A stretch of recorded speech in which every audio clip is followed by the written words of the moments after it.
Hey, Cyber Defenders. Before we jump into today's episode, I want to tell you about something that can seriously fast-track your SOC career. Look, I've been there with you all. I spent years working as a SOC analyst, learning the hard way, and I know exactly what it's like to feel overwhelmed by the sheer amount of information you need to know. That's why after years of figuring out what works, I wrote SANS Sec 450 Blue Team Fundamentals. It gives you a clear, structured path to mastering the core SOC skills every analyst needs. Threat detection, network defense, malware analysis, it's all in there. This one-week hands-on course is designed to take you from struggling to confident as fast as humanly possible.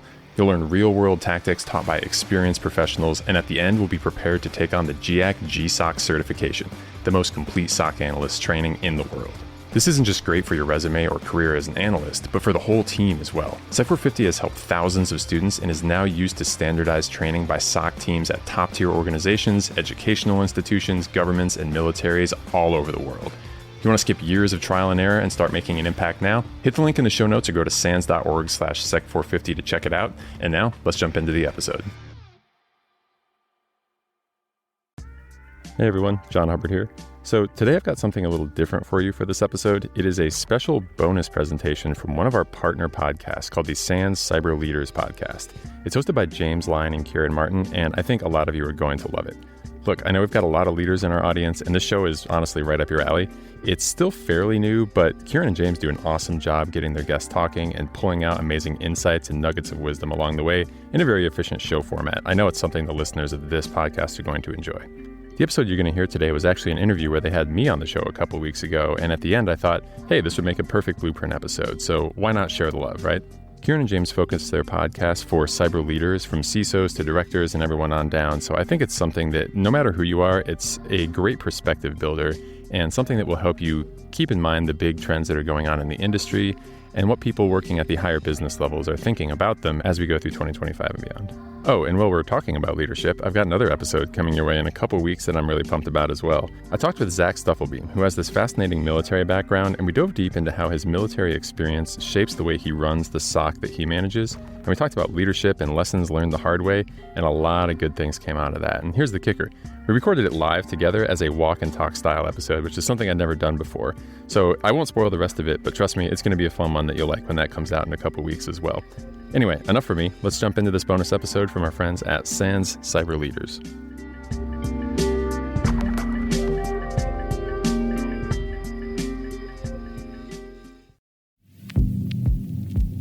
Welcome to Cyber Leaders with me, Ciaran Martin. And me, James Lyne. Now, we're both from SANS who are kindly backing this podcast. I myself am a massive geek and have spent my life chasing cyber criminals around the internet. And as is constantly clear, I'm not a massive geek, but I did deal with cybersecurity policy and operations in government, and I set up the UK's National Cybersecurity Centre. But together, James and I are trying to unpack the weird, wacky, wired and wireless world of tech security and all the complicated things it involves. We are progressively making you geekier though, Ciaran. Work in progress. But anyway, this podcast is a voice for security leaders. We want CISOs, security directors, and everyone beyond to build up their knowledge of what works, what doesn't, and to ultimately secure their organizations more comprehensively and quickly. Indeed. Now then, James, I'm wearing blue today. Cool story, Ciaran. I don't really care. Well, you should.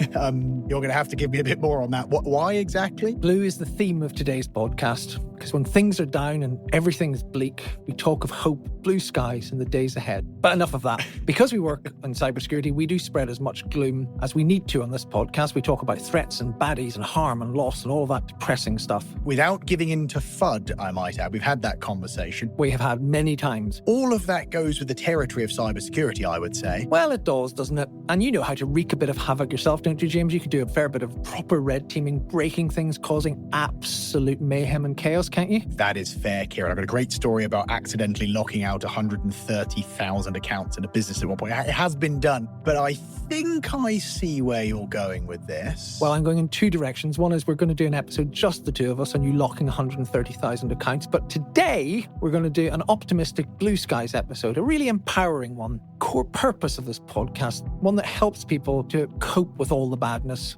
Tell them about all the good things they can do, the positive steps they can take on cyber defense. So what you're saying is you're looking to balance out my offensive nature and my general cynicism with someone. This is what we must do. You're right. And I have just the guest, Ciaran. I knew you would, offensive James. So please introduce our guest. Oh, with absolute pleasure, Ciaran. We have today a true superstar of cyber defense. Oh, yes, the Beckenbauer of cyber defense. What?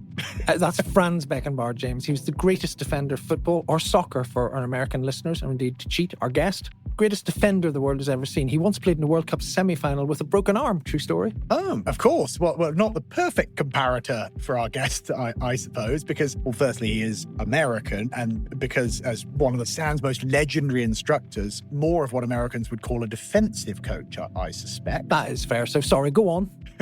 But A for effort. Thank you. Ciaran. Anyway, look, our guest today is someone who embodies the aim of this podcast. We want listeners in the cybersecurity community to have actionable, usable, easy to understand takeaways to help them fend off the baddies. And our guest simply has no peer in his ability to do this. Now, he was originally an engineer, but developed an interest in cybersecurity, as one obviously should. So he went all in, did a master's in cyber, started work for a pharmaceutical company's security operations center. Back in the days when even technologists thought a sock was something you put on your feet, although I am waiting for my AI-powered socks to get my temperature regulation perfect, living in the future. Where's my hoverboard? They're in the post.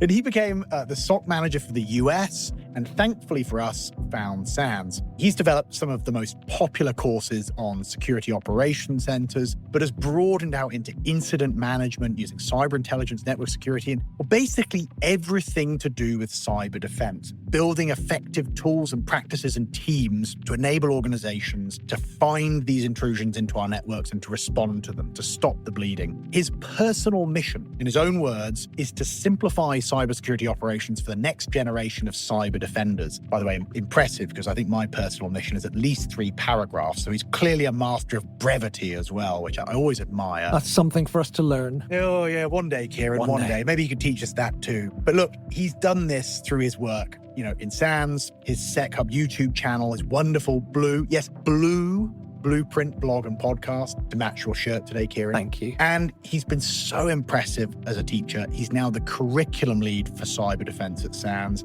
Thousands and thousands and thousands, tens of thousands of students will have learned from him on that journey. Superb. So maybe the best way to describe him is the coach of the blue team, or indeed the bringer of blue skies. The bringer of blue sky. Yeah, but, well, certainly the first one. We'll see if the second is true by the time we get to the end of this episode. Anyway, look, we got there in the end, Ciaran. So please welcome the manager of the blue team, the captain of Team Cyber Defense. We're getting all football on it now, aren't we? Yeah, we are. The one and only John Hubbard. Welcome, John. Thank you so much for having me, guys. I don't know what I did to deserve an intro that amazing, but I will take it. Really, really excited for this conversation. It's my absolute favorite thing to talk about. I think years of making life difficult for the cyber criminals deserve such an introduction. But, well, look, John, thank you so much for joining us and bringing your vast expertise to our listeners. We've got some standard questions that we've got to get out of the way, but, they're often so revealing. So tell us first and foremost about your journey into cybersecurity. You were an electrical engineer. What made you swap that for the invisible digital keyboardy harms that we like to discuss on this podcast? That's a great question.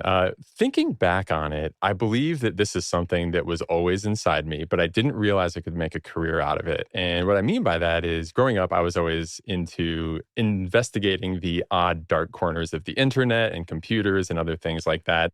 Back when I was connecting through 56K modems to AOL, downloading all those questionable tools and text files and illicit knowledge that kind of danced around the internet back in the 90s.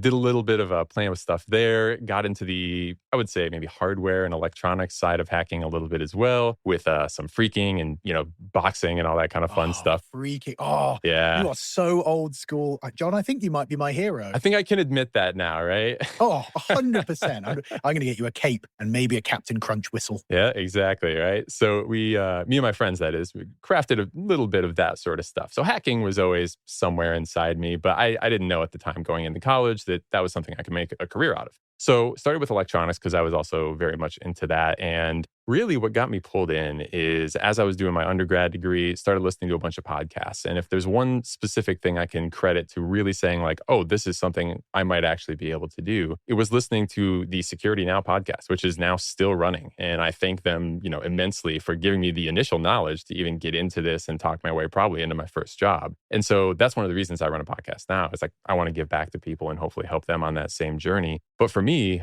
became an electrical and computer engineer for a while, had a job. They had me me getting a master's degree. And by that time, I knew that I was interested in this. I was doing a ton of self-learning. I was sending myself to DEF CON for fun and just in love with the scene, in love with everything I was learning, and thought that with that passion, I certainly could make a career out of it. And so fortunately, I was able to talk my way into a job after gaining that degree and doing a whole bunch of other self-study and cert passing and things like that. And then the rest is history. Got into a SOC analyst job and followed it as far as I could. Vague interest leads to specific interest, leads to passion. And then you find people in the community, you find resources, you learn more, you deep dive, and one thing leads to another. Reminds me of my own journey with a few variations. I'm not allowed near electricity. It causes significant problems.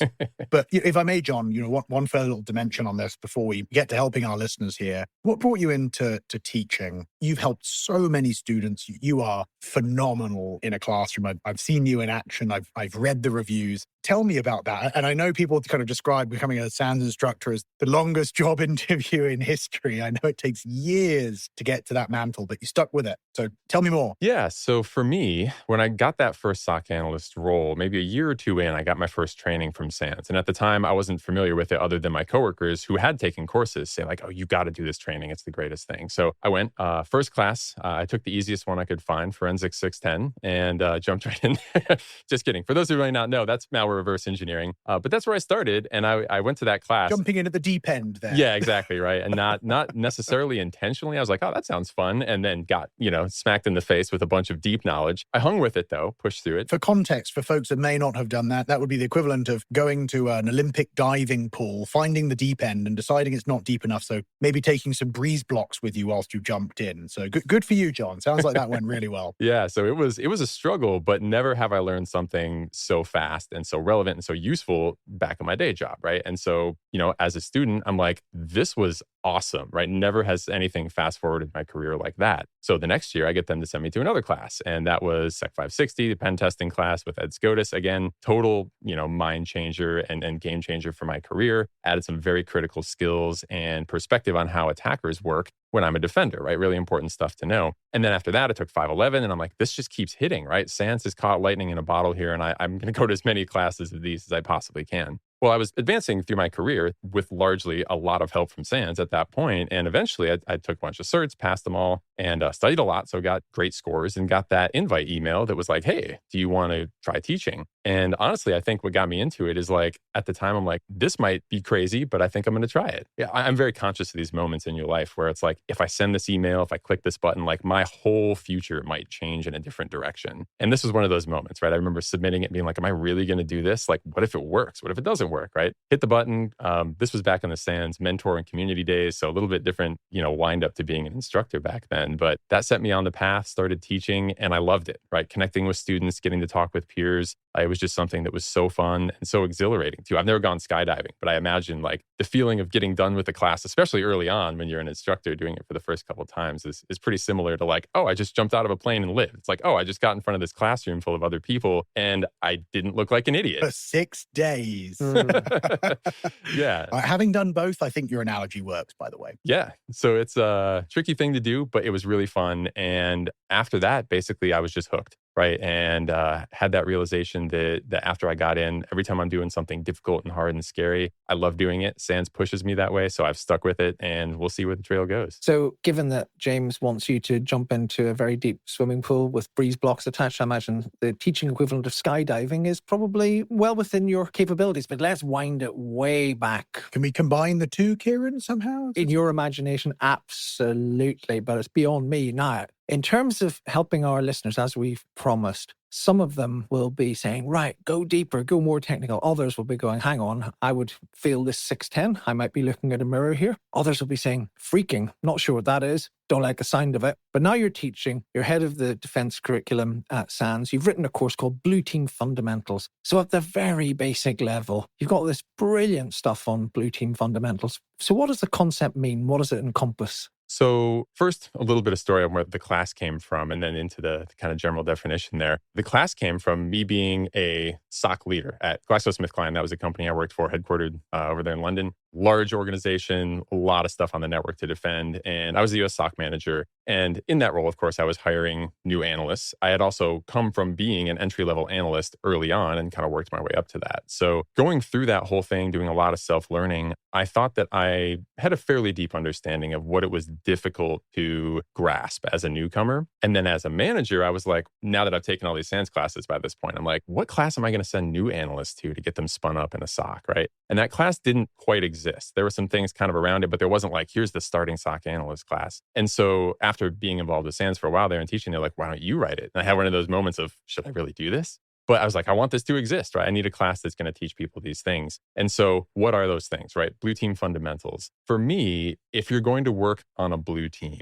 those are the things you have to know to be able to at least do the job to some minimum level of proficiency. So specifically, right, we're talking about what data are you collecting from what's happening on your network, whether it's packets, whether it's logs, stuff from the endpoint, stuff from the cloud. And then what are you looking for within that data? How are you going to verify quickly and accurately whether that actually is a problem and how big the problem is, whether it's APTs or maybe commodity malware. And then how are you going to quickly get in the way and contain the problem and make sure things don't get worse? And so blue team fundamentals to me and the blue team in general is all about like, what are those things that need to happen, and understanding that data and going through and understanding those processes behind minimizing the risk of any giant kind of breach that may come your way. Love that. Great framework. I mean, you need visibility of the data, a means to process it, and a means to react to it. Of course, these things are easy to hand wave at and say. They're actually pretty hard to then translate into skills and then orchestrate into a team that works effectively at enterprise scale to do well.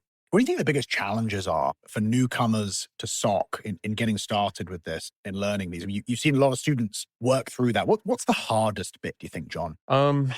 I don't know if this is the hardest bit, but one of the more confusing bits, which I guess makes it hard, is what is important to know and what is not important to know. If you go on YouTube and you search anything about information security, there's infinite rabbit holes with infinite depth. All these specialties, right? Do I need to know AppSec? Do I need to know command line commands? Do I need to know packet captures, log files? Like, where do I even start? And so it's a question of like, what's within the scope of the role you actually want? And then within that role, what's in scope? What are the most important things? And prioritization is one thing I'm hitting constantly in the class. And so I try to focus in on like, if you are going to get this job and do these things, like what are the top things you have to know? And I think that's something that universally I see newcomers get lost in. It's like, I don't even know where to start. And they just need a coach and someone to point them in the right direction. Yeah, that makes a ton of sense. Hey, I'm curious, John, and then we'll get on to other topics because there's a lot to cover with you. You know, we're obviously talking about this now from the perspective of newcomers. You know, prioritization. I actually think if you were to pick one word for the ultimate blue team challenge in any part of cyber defense, it's that. Like thinking about which controls matter, which data matters, which things you're going to go after. It's also the largest challenge for CISOs.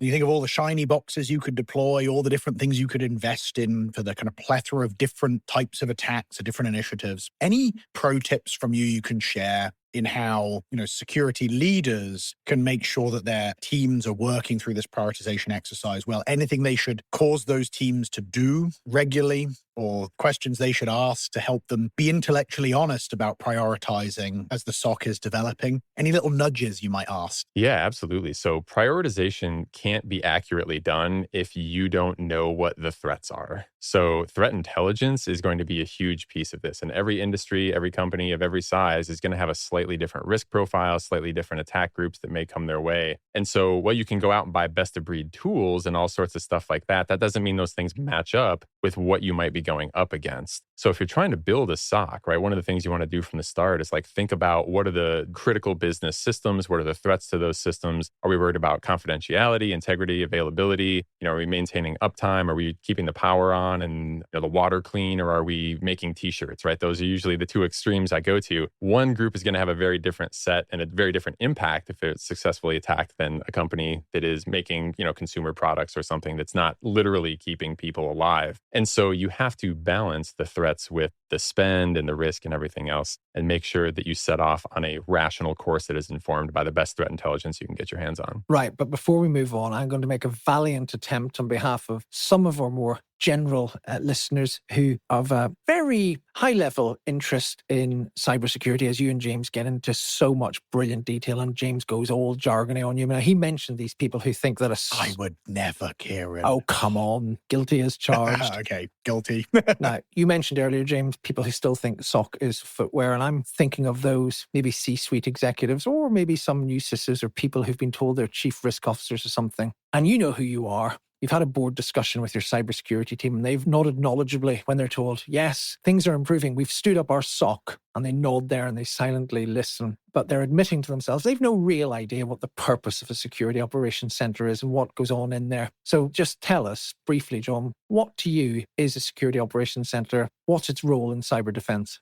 Yeah, so I love defining things from the top down and starting general and then kind of having everything in more detail traceable up to that one thing. And when we have this conversation in both of the classes on SOC that I teach, one of the quotes that sticks with me is something that came up from a guy named Rick Howard, who's the CSO over at N2K Cyber. He wrote a book called Cybersecurity First Principles, where he tries to define this from scratch, right? And he has this kind of quote with meticulously chosen words on what needs to happen from any cybersecurity team, the ultimate kind of high-level abstracted goal. And what he says about that is the goal is to reduce the probability of material impact to an organization due to a cyber event. And what he's pointing out there is probability, because no team is perfect, and material impact as opposed to any impact, because certainly bots and commodity malware is not going to be a huge deal versus ransomware that brings down the entire company. And so in a general sense, what a SOC needs to do, everything it does needs to be traceable up to that goal. And if they're taking some action that does not reduce the probability of material impact, they're probably doing the wrong thing, right?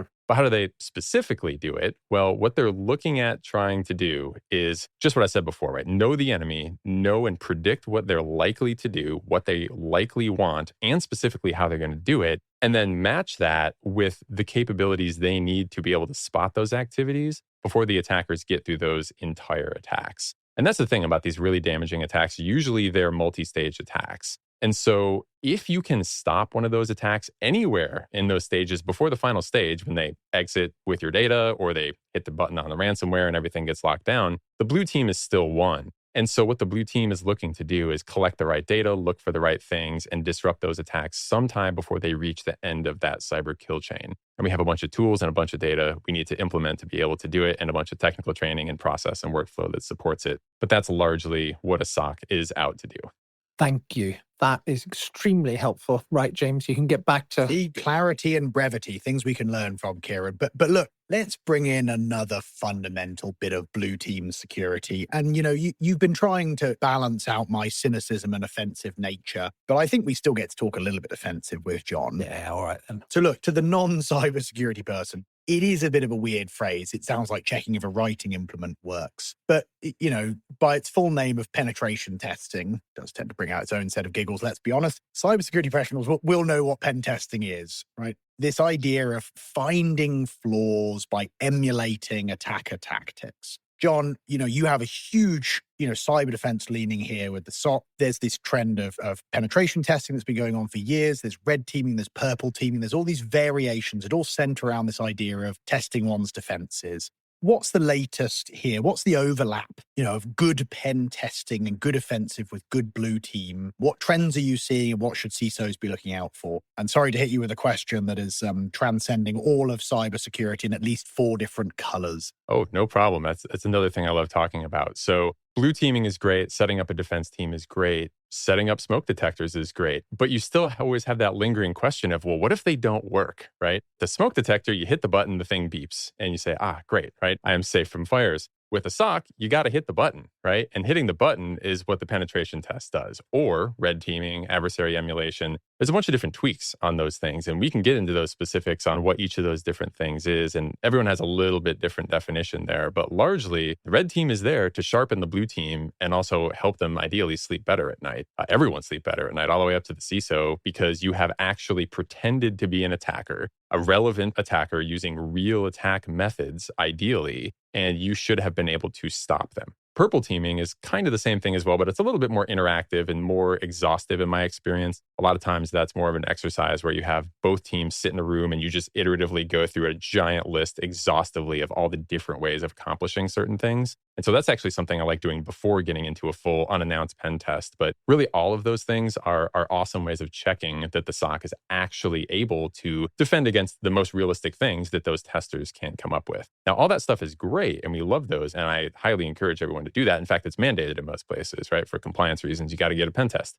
But those are point-in-time assessments. And so some of the things we've seen come to the market more recently are tools for breach and attack simulation. And the idea here is, yes, It is more realistic to have a human on the other side of the keyboard pressing the button or as real as way of possible periodically, right? Maybe you're doing that every quarter, a couple times a year, once a year, whatever it is. But like breach and attack simulation tools will continuously run these tests. And sometimes you can fully automate like adversary emulation with tools like MITRE's Caldera. And you can say, act like APT1, right? And it knows all of the things and it can just queue those up and not only try them in a rational set of like, here is what this group does, but it can try them over and over and over again. So today if it works, tomorrow if it works, 3 months from now if it still works. Because anything can change, right? Environments are always changing. Things are shifting. The network changes. Cloud setups change. And you never know what's going to break something. And so the only thing worse than missing a detection because you didn't have it written is having it written and not realizing it was broken and missing it for that reason. So all of these tools help you in various ways with various different timescales verify that your detections are actually going to work. So to build on that, so it's my turn to ask the action-oriented follow-up. What is best practice for using a pen test, using those results? Oh, Ciaran, you're learning. I love it. Well, we are in the presence of a world-class teacher, so I should be learning. That's the point. So what should and shouldn't you rely on a pen test for? Or put another way, let's say you're a CISO and your team presents the pen test results. What are the sort of questions you should be asking them? And what will be the red flags for the blue team to mix my colors in terms of what you might get for the answers? I'm going to give you one for free before John answers. If the pen test report has been hidden in a drawer and never looked at, that might be concerning. But go on, John, more seriously. Absolutely. I would start with that. Beyond that, I would say start with being very clear on the definition of what kind of tests you did. So you said penetration tests, but did you mean that? Or did you mean as opposed to red team, as opposed to adversary emulation? Real quickly, here's how I think of these, and I'll caveat this with not everyone agrees with these definitions, but it doesn't really matter. They're all important. Pen testing I've often seen is like, let's just go into an environment, whatever the scope happens to be, you set it and you see what's possible, right? And if you can capture domain admin credentials, you do that. If you bring down something, maybe you show that you could do that, but maybe you don't actually do it. That's one thing. Red teaming, at least in my experience, has been started with what is the business scared of happening. So in my previous experience, right, at GSK, one of the red team exercises we ran was, could someone either disrupt manufacturing or tamper with the formula for a medicine in a way that wouldn't be noticed? And so there's specific flags, as we call them. And you're going in, and the point of that test is, can this one specific scenario actually come to pass that we are scared of, right? That doesn't mean there's a threat out there trying to do that, though. Ideally, you would align those two things. But there's that kind of test. And then there's also adversary emulation, where we're saying, what would our attackers do in our environment to do the things they normally do? So I would first start with like, what kind of test was this and what was it optimized to find? Was it optimized to find anything and everything, a specific goal, or pretending to be some kind of unique threat group? And then from there, you got to ask about the scope of that pen test. You don't want to say like, oh, everything looks great, when really like half of the network wasn't tested, right? It's very important to know what was actually checked in the scope of that. Oh, if I had $1 or £1 or a yen or I was going to say a Bitcoin, that doesn't quite work. For every time I've seen that one, John, that the age-old, yes, we did a pen test. Approximately 1% of our assets hidden away in a closet corner somewhere and missed all the things our customers actually interact with. Oof. Yep. We did a pen test, but we weren't allowed to do anything other than probe the perimeter, right? And if you got in, that was it, right? Yeah. Those are not very realistic, right? There are no limits on attackers. So the less limits you can put on your pen testers, the more realistic things are going to be, right? How much time was given? What were the goals of the pen test? And then ultimately, like the results, right? That's the big thing, is what was found and how big of a business risk does that highlight? And then what are you going to do to fix those things? Who's going to take those actions? And how are you going to make sure that those actions are actually taken? Because I will tell you, right, if you ask pen testers how many times they've found the same vulnerability in the same environment over and over across multiple pen tests, they will tell you all the time. And it drives me to drink, right? They will say it is a repetitive thing that people do not fix the things they are paying us to find. And so organizations seem to say like, I feel warm and fuzzy because I got the pen test. The point is not getting the pen test. The point is fixing the findings in the pen test. So make sure those are actually assigned out and followed up on so that you are not the victim of something that was found in an earlier pen test and then it still worked when the actual attackers did it to you. Not a good look. Good advice on that last one. And look, it's funny. We all want to roll our eyes at that and go, my people would never do that. But it happens so often, even in competent security teams. A bunch of folks all point at each other for whose job it is, and then the work doesn't get done. And John, I believe you'll agree with me on this. It happens in pen testing. The bizarre one is it happens in incidents too, where there's all this retrospective analysis that you do the wash up, you find the things you need to fix to prevent the incident next time, and the work doesn't get done because like the organization takes a deep breath, Everyone goes back to their jobs. I've even seen pretty significant, businesses and organizations manage to have the same near identical incident again later because they didn't close the windows they identified as open the first time. Does that reflect your experiences too? It's not just the pen testing, but more of a general theme. Yeah, absolutely. I have seen that sort of thing before. And that speaks to one of the models we talk about in class. And that is the kind of two components of doing this well. You have to have the task work, the understanding of what's going on, and the teamwork piece, which is the collaboration and the assignment and the delegation of things and following up to make sure they get done. And yeah, absolutely. I've seen that sort of thing happen. And it's understandable, right? Everyone gets busy, but it's simple, but not easy, right? We know we just have to do the thing. It's just the thing doesn't get done. And so it's that simple kind of follow-up that we need to make sure happens to not be in that very tough position of explaining why something you already knew about happened again. Yeah. And I think, again, it's not lazy people, right? You said it, John, like security teams are busy. I've never met a team that wasn't running at 100% or more. So it might sound patronizing, but as a security leader, I'd pay a little closer attention to that area and validate that there is actually a plan for follow through and that it is vetted and tested. Look, John, let's get a little bit geekier and a bit more technical. And Ciaran, I know you're in learning mode. You can stay silent for this one. Happily. For a bit or a bite. Ba-boom. Geek away. Go geek. John, one of your most watched presentations I know is all about analyzing email headers and how spoofing email works. A problem that ought to be dead in 2025 by now. I mean, we've had email a long time. And of course, there's been some massive improvements in the controls available here, but it's still a major problem for cyber defenders. And of course, so many organizations, even if they're not necessarily spoofing domains, they may be borrowing authority and using phishing tactics and looking like they've effectively spoofed. And a lot of people think training overworked staff with other skills to spot emails and find dodgy flaws is the answer. And then, so many cyber experts come out and say, well, hang on, that's not possible. It's too hard. What do you say about this one? I mean, it is one of the core problems facing every cyber defender. I didn't think phishing and spoofing would be sexy in 2025 when I started my cybersecurity career, but here we are. Yeah, the problem is ultimately that it's a constant moving target. I just did a presentation on this like 2 days ago for a webinar event we were running for the cyber defense curriculum, all about modern phishing techniques and how they've evolved over time. And so the way I look at this problem is it's one of a whole bunch of stuff coming in, right? Conceivably millions of spam emails, and you have a successive kind of series of finer and finer mesh nets filtering things out that are less and less obvious as you get towards really well-crafted emails. So we have our basic stuff, right? Our spoofing, right? Just a few years ago when I did that initial presentation, like that was still a very important and relevant thing because a lot of people didn't have cloud-based email, which now tends to like cover most of those problems. People have the standards, SPF, DKIM, DMARC, some of those things set up because Microsoft just does it for you, right? And that helps a lot. But that's not the only way of spoofing an email, right? You can just fill in the name of the email address as your CFO and ask for money to be moved. You can have the actual email address name look similar and just a lookalike domain name, right? Now, again, we have technical controls that can look for that. Do you have them turned on? That's a different question, but those are built into a lot of email security gateways and tools, and Microsoft.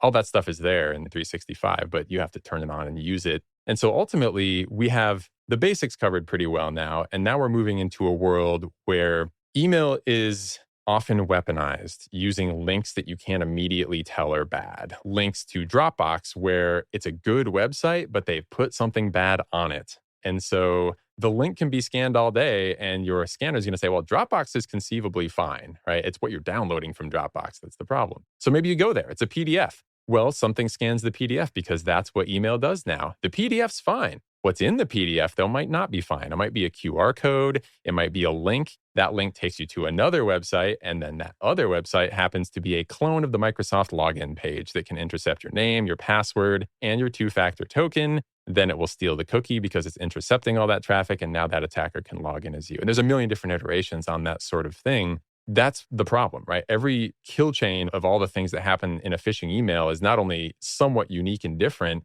but it's also hard to automate scanning those things. Attackers can use CAPTCHAs and other stuff like that now to actually hide from scanners. So while we can throw a bunch of technical controls at it, and we should and we do, it's not perfect. And we have to supplement that with user awareness training. Ultimately, it's the same story as anything in security, right? Prevent what we can, detect the rest, and respond as quickly as we possibly can when those two things fail. So in reality, the answer is yes, both. Yep. And, I do take your point on this layering. And as much as there's been incredible progress in technology, the usability of the work environment, cloud services, just awesome. All of that has also presented many more opportunities for subterfuge from the attackers, even in a legitimate ecosystem. And of course, that's without touching on AI, which, has a lot of utility here, shall we say. Very obvious utility for the attackers in improving quality, creativity, scale, barrier to entry. I also think it has quite a lot of utility for us in the blue team side as well. I'm curious if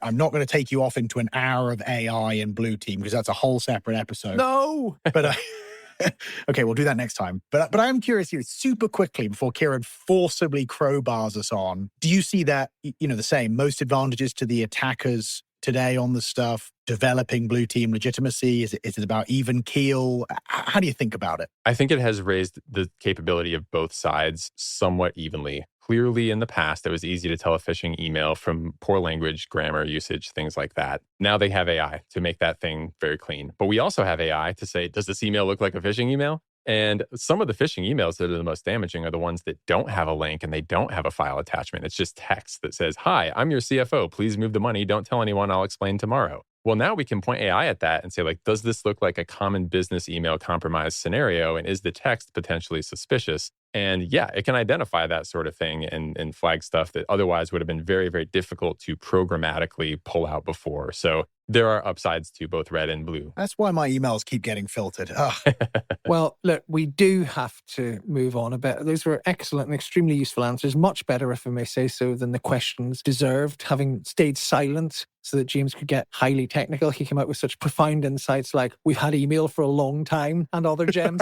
So, look, let's widen this out a bit, John, into the whole field of SIEM, or security information and event management for the uninitiated. So I'm going to ask you to boil down whole courses into a few minutes. What's the key in terms of managing these security events? So security events break down into, back to the prioritization topic, you need to know what are the business systems that are critical and what are they doing? One of the biggest things that every SOC has to do is just have visibility. So that means either the log files from the systems themselves, the audit logs and the activity logs from the applications on those systems, and then the packets going in and out of those systems. So the first piece is gathering the important data. Very obvious sounding, but I can't tell you how many times you can walk into a SOC and say, do you have the data you need? Yes. Okay. Maybe they have it, maybe they don't. A lot of times they don't. And then if they do have it, is it actually parsed correctly? Or are we just collecting it and pretending like we're doing something with it and feeling warm and fuzzy because we have the data, but we're not actually using the data? Once you get the data, you need to make that data better. Enrich it, correlate it, test the detections, run those pen tests against those systems, and making sure those actions are actually getting flagged when they hit, and then making sure you can actually respond to them, right? The data is all about data quality, making sure you have it, making sure it's getting better and enriched and parsed and everything. That's what enables threat hunting, right? Not every detection is reactive detection. There is proactive detection where even if you're not seeing the attack because it's a 0-day, having all of that data helps you find anomalies, and you can still get into those things if you have the data and identify those very questionable things that are occurring. Pull the thread, find out it's an attack. Pull the thread and sometimes wish you hadn't. Yes. Never pull the thread on a Friday. Exactly. Which is when it seems to always happen. Attackers love doing that to us. Mm-hmm. Look, John, I guess related to that, you've done a lot of telling folks, about threat intelligence, what it is, what it isn't, how to use it well. Sitting here in 2025 with, again, having had threat intelligence for many years now, not as long as email, as Ciaran points out. Uh-huh. What are the big lessons for this year, for this moment? How should CISOs be thinking about changes in threat intel? I think with the advent of AI, we are able to better process the threat intelligence, the mountains of data that we have, and make sense of it. But in some sense, that's what we've always been trying to do. Now we can just do it faster and better. So for example, there have been numerous instances recently where chat logs would leak from ransomware groups and things like that. Whereas in the past, it's impossible to read through years of chat logs. Now you can throw those into an LLM and say, give me a summary of what they're talking about, what they're interested in, what they're going to try to do. So those are some opportunities there. But ultimately, threat intelligence in a lot of ways, in my experience of it in the SOC, is always what it was before. And that's just making sure you have the data And that data is organized in a way that helps make a picture about what you should expect from the attackers. The thing I always say in class about threat intelligence is it would be insane for the military to go to some foreign country for a battle, not know anything about the land, not know anything about the weapons, not know anything about the goals or tactics that army might use. It's not going to go well, right? So threat intelligence for us is still the same as it always was in the fact that it's supposed to help us prepare for what we're going to experience and then use that information to prioritize how we're going to prepare and spend our defensive money and time and training and everything else. And you can break that into multiple different layers. Often we talk about strategic versus operational versus tactical threat intelligence. Tactical is that very low atomic kind of pebbles of information you'll pick up per incident. Operational threat intelligence is where you take those pebbles and you start to organize them in a threat intelligence platform. And you can start to see the bigger picture, right? It's stepping out and saying like, the pebbles, there's a hill over here, there's a mountain over there. And then when you zoom all the way out, especially when we're talking CISO level and things like that, that's your strategic level of threat intelligence. And those people need to know, what is my entire threat landscape? And they can't know that if the people in the SOC have not been organizing those pebbles into groups and activities and campaigns and what they're trying to do in each of those things. And so what a CISO needs is that very high-level, broad overview of what is the threat environment here, how risky and dangerous and capable are each of these groups, and where am I going to spend my money to do something to mitigate those risks. And so every organization needs to have kind of all three of those pieces to make sure that you can actually adequately prepare for the attacks you might experience. Okay, I need to jump in here because this gives me the opportunity to shoehorn some policy questions into this podcast. As always, Ciaran. Well, everything we've been talking about in terms of all our sporting analogies, I think it's a home match for you, James, and an away fixture for me. So I'm going to seize my moment here and take it beyond the organization. So it's a slightly left field one. We used to talk a lot about information sharing being the solution to national cybersecurity problems. 10 years ago, it was very fashionable. It was the holy grail. Then sort of fell out of fashion a bit, I think. People started talking about it as the thoughts and prayers of the cybersecurity industry. And threat intelligence is a big part of that. It's not the whole of it. But I guess where I'm going is, how much of the problem is knowable and actionable, and how much does sharing play a part in this, and what are its limitations? Where do you stand on all of this, John? Again, another thing I love having a conversation about in classes, it's this effect of every SOC is an island if you do not share that threat intelligence, right? What works on org A is going to then work on org B, C, and D if they're not talking from org A and they're saying, hey, I just saw this and let me share it with all of you. I understand why organizations do not want to share threat intelligence because it admits that something bad may have happened in their environment. So the fast answer to that question is intelligence sharing is amazing when you can get people who are willing to do it. It raises the bar on attackers. It forces them to recreate all their tactics and techniques because they use it once, it doesn't work anywhere else. Significantly slows them down, and speed is a huge factor when it comes to success in a SOC. But kind of the broader question there, how much is knowable? Obviously, we know there are things we don't know. We don't know 0 days. We don't know new threat groups until we see them. There's a lot of stuff like that. But the things that happen when a cyber attack occurs don't change in certain ways. And what I'm referring to there is there are certain anomalies that you can pick up with standard data collection that if you're looking for them, it doesn't matter if the thing is a 0 day or not. You can say, hey, why is that machine doing something it's never done before? And then that can be the thread you pull to uncover stuff. So even if you don't have specific intel, sometimes those things are still detectable. An example of this would be something like the SolarWinds breach, which I'm sure everyone is pretty familiar with, right? A couple years ago, huge disaster, vendor,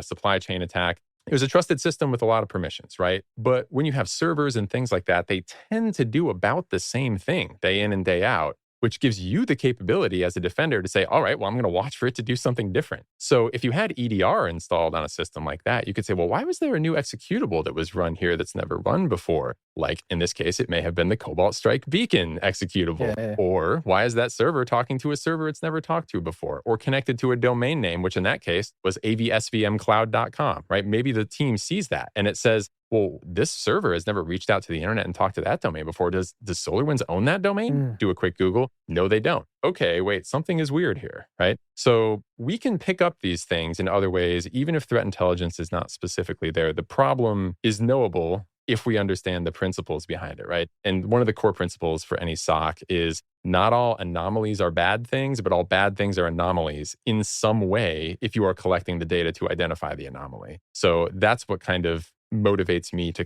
teach a lot of these principles, because we can find those things if we know what we're looking for and we have the right data. Great takeaway. I like that, James. Yeah, me too. Well, look, I know we're getting dangerously close to our time allotment. And of course, we have our standing feature for the end of the show that one must hit. But, maybe one just more tiny little area to squeeze in. The relationship between defense and offense in cybersecurity. We touched on this a little bit earlier. We talked about kind of penetration testing and its role. So look, you've got all this threat intelligence. Some of it you may wish to defend against, but you might also be tempted to ask whether you can go a bit upstream. I guess what I'm asking is, where does this blue team fit in a holistic cyber strategy? How much can reasonably be expected of it? And what potential and risks do you see in the offensive space? To put a finer point on it, are there scenarios where we should take the fight to the attackers using this threat intelligence, or is that a bit of a dangerous playground? I've heard a lot of discussion, people like, why can't we hack back, right? And those kind of things. Certainly that's not going to be advised by nearly anybody unless you're a very select group, maybe working in government offices deep underground with security clearances, right? Where you might not go to jail for doing such a thing. Lawyers love that question. Yeah.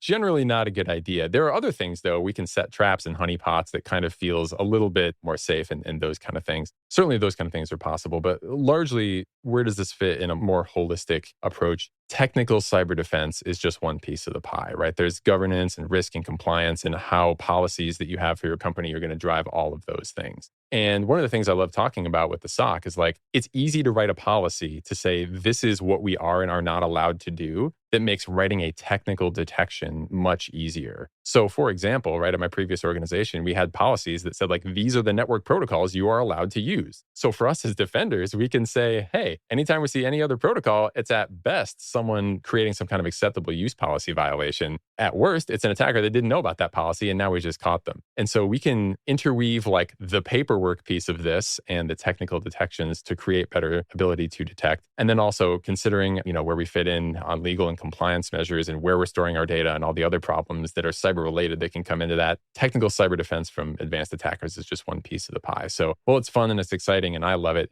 Certainly it is not the whole picture for any organization and the risks that they face in the cyber domain. Brilliant answer. And I guess I'm probably legally obliged in some way. I don't understand to agree with you that hacking back in the narrow sense of the term probably best left to governments. But look, before we finish up, I'm going to shoehorn in one more question, but it's quite an easy one, or simple one, not easy, given our blue team, blue skies theme of today. You've had a lot of experience in cyber defense. Are we winning? Can you give us some hope? How's it going? Yes, I strongly believe that we are winning. And I have some data to back that up. Now, I know people listening to this may think initially that that's crazy because they continue to see ransomware. They may see plenty of reports that say cybercrime gets bigger and bigger every year. That may be true. But there are other dimensions that I think are representative of our defenders getting better at defending. Because I think a lot of that is people are getting money. Well, there's just more people trying to get money. So if the pool of attackers grow, if every attack is still harder to do, is that winning? I think it still is, right? Ideally, we would like to get it that it's so hard that we actually dissuade the attackers. And we may have not tipped that far yet.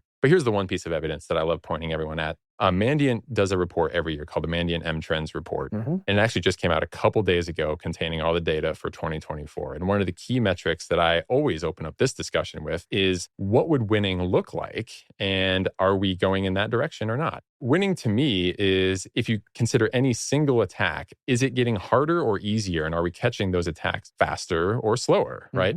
And they have tracked from all of the incident response that Mandiant does, which is a ton of it, right? What is the average time it takes for an organization to recognize that they're breached? They've been tracking this metric for over 10 years. I think 2011 was the first time they published a report with this number. Back then, it was 416 days, over a year to realize on average that an organization was breached. Wow. And guess where we were in this last report that just came out? 11 days. So we have made significant decrease in that number. And throughout the years, it's gone down, down, down, down, down, right? And so that to me means defenders are better at finding attacks when they are happening. Of course, that's just kind of one slice of the pie. But seeing that number continuously go down, and it has gone down every single year until this year. It went up to 11 from 10 the year before. I'm going to call that a probably not significant increase.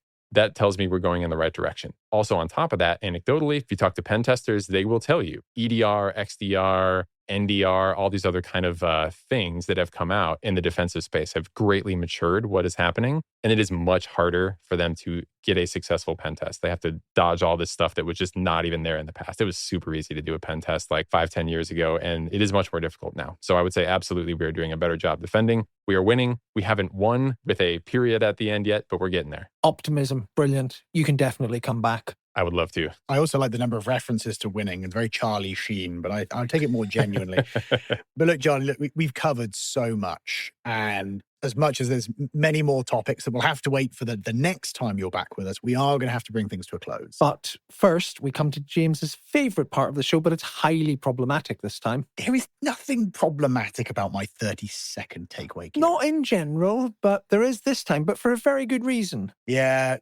fair enough. Well, look, we've been asking John for 30-second takeaways with basically every question about him pen testing socks. A 30-second takeaway every 30 seconds. It's quite satisfying, isn't it? Well, yeah, I know. And it's been great. So we have to keep up your ritual, though. So I have an idea. Okay, do expand. We'll ask John for his 30-second summary takeaway of all his other 30-second takeaways. I like it. So meta. Right, John. Other platforms are available. Yeah, nice. Well done. Thank you. No pressure. But this is the most important part of the entire series of season 2 of the SANS Cyber Leaders podcast. In fact, this could be the pinnacle, most important moment in all of cybersecurity, depending on what you say. As they say, no pressure. We want listeners to have actionable advice, right? We want them to be able to protect their organizations. You've already given lots of advice, questions to ask, things to focus on, how to think about the stuff. But this is for people who only have 30 seconds of free time, perhaps in an elevator whilst drinking a skinny latte with a twist of, caramel or something. What are the most important things of all really important things you've already told us in about 30-ish seconds? Well, fortunately, I've had coffee this morning as well, so hopefully I can spit this out in 30 seconds. I would say, if you are a leader and you're talking to your SOC, ask them some very practical questions. Can you name me the groups and the threat types we're worried about? What are they going to do? How are they going to do it? Do they know who those groups are? Name the systems that would be involved in that attack. Do they know specifically how those things would happen? And have they run red teams, pen tests, adversary emulation things against it? Ask them if they have the data from all the key systems. Can you see if one of these things even starts? If so, how early on can you tell that that might be the intent of the attacker? Ask if they're proactively threat hunting, and if they have, what are they finding on those threat hunts? Ask them how fast they can respond and what's getting in their way if they can't respond. And finally, ask them how are all of those things staying up to date over time? Because what you're doing today is not going to be the same as what you're doing tomorrow. Hopefully that wraps that up in about 30 seconds. Wow. I hope the recording worked. That was brilliant. I think we may have just changed the entire future of cybersecurity. Nay, the world and politics. We're actually going to start landing on the moon based on that. But in all seriousness, great advice. And we've touched on quite a few things in this podcast which sound obvious, like the organization ought to just take care of them. But if you don't ask the question, these things don't tend to happen. Trust John, he's seen this movie many, many times. Well, John, thank you so much for giving up so much of your time with us. Thank you. It's been absolutely wonderful. I do hope you will come back. Oh, absolutely. I'd love to. And I'm definitely excited to hear the 130,000 account lockout episode coming up as well. So I'll be tuning in for that. Yeah, we're definitely doing that. Oh, it's a beauty. James's worst day. Oh, it wasn't even my worst. Just probably makes the top 5 of my greatest screw-ups. And I shall gladly share it. It was quite entertaining. And how we fixed it was also quite well. Yeah, we do have to do that. We'll save that for another time. But look, for today, I think that's it, Ciaran. Apart from feedback, you always forget that. I do every time. But look, feedback is incredibly important. We do actually do this for practitioners in the field, for security leaders. So we do want to hear from you. Leave us feedback at the podcast site or email us at cyberleaderspodcast@sans.org. Tell us anything you like. Well, not anything. Ideally, it'd be tangentially related to the podcast or cybersecurity. Well, I'll take anything. But anyway, everyone, thank you for listening today. Yes, thanks for listening and keep cybering. So from me, Ciaran Martin. And me, James Lyne. It's goodbye.